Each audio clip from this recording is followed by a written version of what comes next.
سلام بچه‌ها، چطورین؟ امروز میخوایم با هم دیگه کمدای منو مرتب کنیم. لباسا رو تا کردم، مونده آویزون کنم و سر جاشون انگار بذارم، سر جاشون بذارم که با هم دیگه مرتبشون کنیم.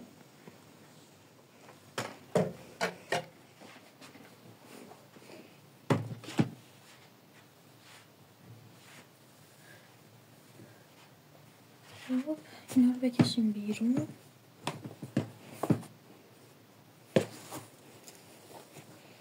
من عادت دارم کلا لباسامو اینجوری لوله‌ای میکنم. حالا یه بار آموزش این لوله کردن تاپام و اینا رو میدم بهتون که اگر شما هم دوست داشتین این کار رو انجام بدین و لباساتون مرتب بشه.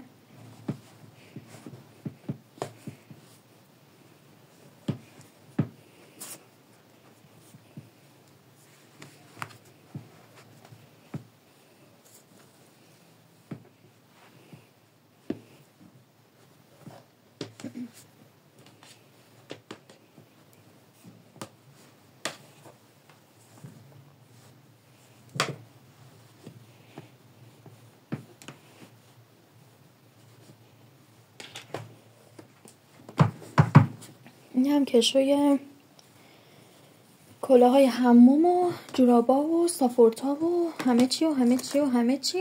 جورابام حالا از این چیزا دارم که تو کمد آویزون میکنی، جورابا رو میذاری اونجا. جورابا میخوام جمع کنم ببرم همه رو اونجا بذارم.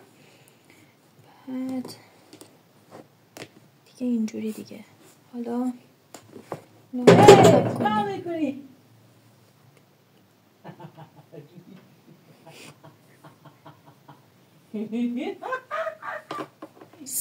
دارم فیلم میگیرم. فیلم نه که من اینجا. بای. بریم بالا ساپورت هم بچینم.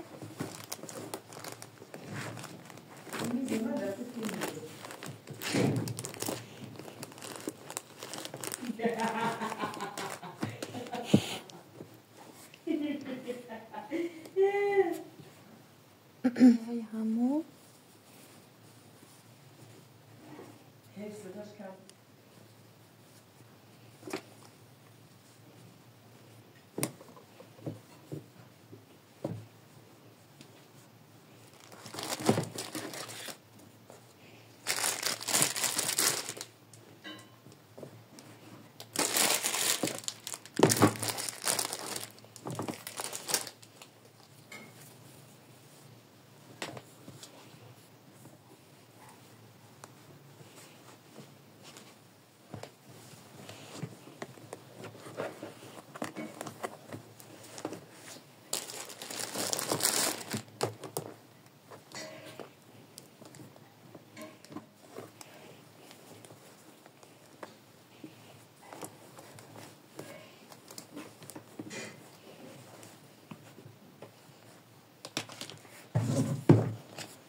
این هم کشوی لباسای بلندمه که باید یه دست اساسی کشیده بشه بهشون.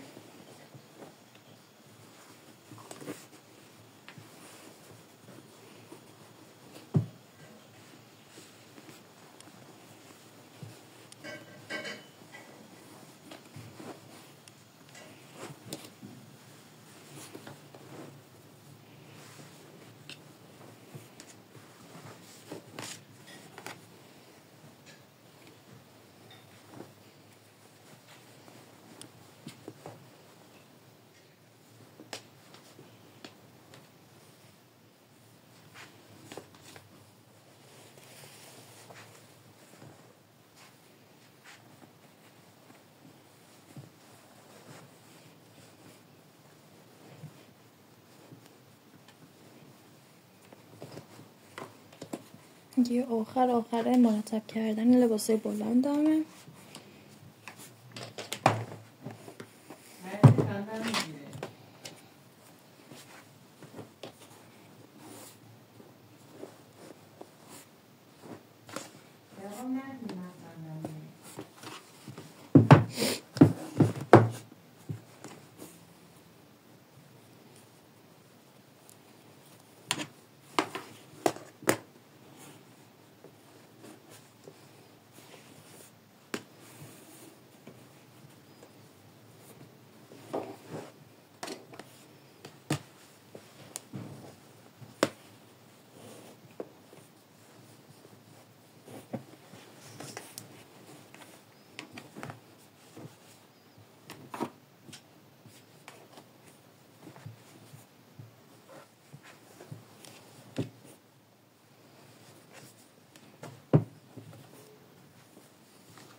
مرتب کردن کشای 6 تایی که 2 تا کشا نمیشد نشون بدم.